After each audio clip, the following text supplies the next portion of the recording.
So Apple just held their October event for the year 2018, and it's pretty much the last event that they're going to host this year. And it's safe to say that the event was pretty satisfying. So let us begin with the Macs. The MacBook Air got an amazing update. Now if you know me, the MacBook Air is very important to me because it is the machine that I have been using for the last 4 and a half years, and I've been absolutely in love with that machine, and that has basically enabled me to make these kinds of videos and make so many things. I've done so much work on these and stuff that you're not supposed. The MacBook Air is not, advertised to do, but it did it so well, and the fact that it got a really great update is a good thing in itself. So the biggest highlight of the new MacBook Air is, of course, the design. The design, which is basically a hybrid between the 12-inch MacBook and the previous generation MacBook Air. Just like the MacBook 12-inch and the MacBook Pro 2016 and upwards, those looked fantastic, and they're just like absolutely amazing looking computers. It now comes in 3 colors, which is space gray, silver, and gold. And the 3 of the colors look absolutely amazing. The MacBook Air now has Touch ID. It's not the full touch bar, however, the start button is now a Touch ID sensor. As a matter of fact, it also does Apple Pay and, of course, start your computer. There is a new T2 security chip, which basically enables you to have better security for your device, which is very important considering that now you have Touch ID. So your fingerprints and everything that you use, especially your cameras and everything, they're going to be secured. The base model comes with a 128GB SSD, which is configurable up to 1.5 terabytes. The basic memory will be 8GB of RAM, which is going to be configurable up to 16 gigabytes. The battery is basically the same, however, the technology used for the battery mechanisms is slightly different. However, the amount of time that you get with your computer is pretty much the same, pretty much the high quality standard that you get with your previous MacBook Air. And like with every Apple device, it is thinner, it is lighter, and smaller as well, because of the fact that the bezels, which the MacBook Air is infamous for having those really thick bezels, those are much slimmer now, which basically means that you can have the same screen size for a much compact body. The graphics card is the Intel UHD 617. There's also a 720p FaceTime HD camera, which of course with the T2 chip is more secure than ever. The keyboard is now a 3rd generation butterfly mechanism keyboard, which is individually backlit, so each key has a light specifically for it. So it's going to be much more precise, and it's apparently going to be much better, and it's going to be more comfortable for long typing sessions. But the one thing that everyone complained about was the display. The display was just absolutely horrendous.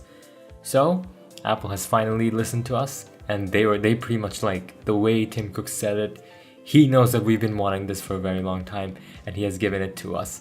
And that is a Retina display. And not just any Retina display, a very good one at that. It is a 16:10 aspect ratio, just like the previous versions of the MacBook Airs, with a native resolution of 2560 by 1600 pixels with 227 pixels per inch. The new MacBook Air starts at $1,200, which, if you ask me, it is kind of steep. However, I think the features kind of justify the price in some ways, but at the same time, it is pretty expensive. But I think for the people who need a MacBook Air, this price won't bother them too much compared to the previous generation.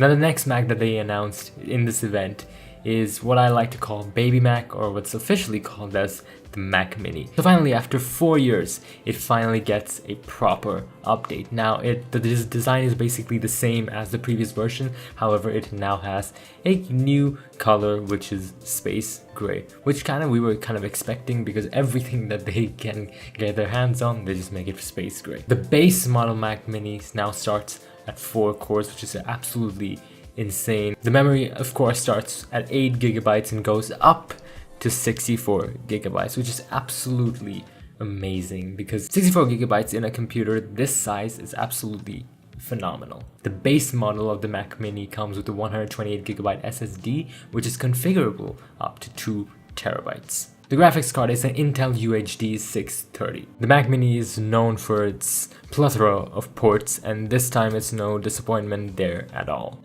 It has 4 Thunderbolt 3 ports, 2 USB 3 ports up to 5 gigabits per second, an HDMI 2.0 port, a gigabit Ethernet port configurable up to 10 gigabits Ethernet, and a 3.5mm headphone jack. Yes, it has a headphone jack. The Mac Mini now starts at $799, up from the previous generation. However, I think the features kind of justify the new price tag. Now let's talk about the final thing that they announced in the event, which is the iPad Pro 11 and 12.9 inch with pretty much an all-screen display. The device now features an amazing looking display, which is basically a liquid retina display which is used in the iPhone XR. It goes almost edge to edge. It does have a slight bezel, just like the iPhone XR, because it is an LCD display. It can't curve like fully like an OLED display, but it's honestly fine because everyone who has been using the iPhone XR say that it is an absolutely gorgeous display. The capacity of the base model iPad Pro is 64 gigabytes. However, now you have a 1 terabyte option as well. The iPad Pro is now smaller in size. However, the smaller one, the 10.5 inch, now has a 0.5 increase in screen real estate, which is at 11 inch. However, the 12.9 inch does not have a increase in display size, but considering that the bezel is much smaller, it goes in a smaller footprint. And of course, it is thinner, it is lighter, and all that jazz. The first time for a product other than the iPhone X to have a true depth camera is the new iPad Pro. And let's not forget, the biggest feature of the true depth camera is of course Face ID, which the iPad definitely has, and apparently it's much better than the iPhone X. Now this has been rumored for a while now. The new iPad Pro does not include the Lightning port, however it now replaces it with USB-C. Now to accompany the new iPad Pro, there is a new Apple Pencil, which kind of the design now resembles a lot like a pencil because of the contours on the sides, and it is, by what it seems, it is much more easier to handle, and it is much better than the previous version. So those were the announcements in today's Apple event. Now, considering the fact that I have not had the opportunity to actually try these gadgets, I'm not really able to kind of tell you how these perform or how these like work. I kind of have to take the word of Apple for how these things work. Maybe one day when I do get the chance to actually have the products to myself, to use it personally and see how, basically use it the way I would use these products, maybe then I can tell you a bit more about how these products perform.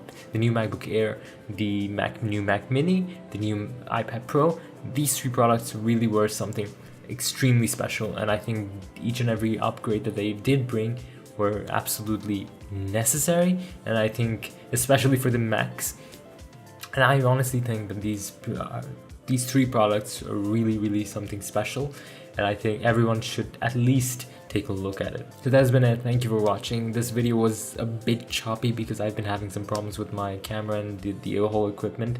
As you can see, this is a new setup, so this is the first time that I'm making video in this setup, so it took a bit of time to get used to. So hopefully the next video, whatever video it is, it's gonna be much better than this. Thank you for watching, and I'll see you guys very soon.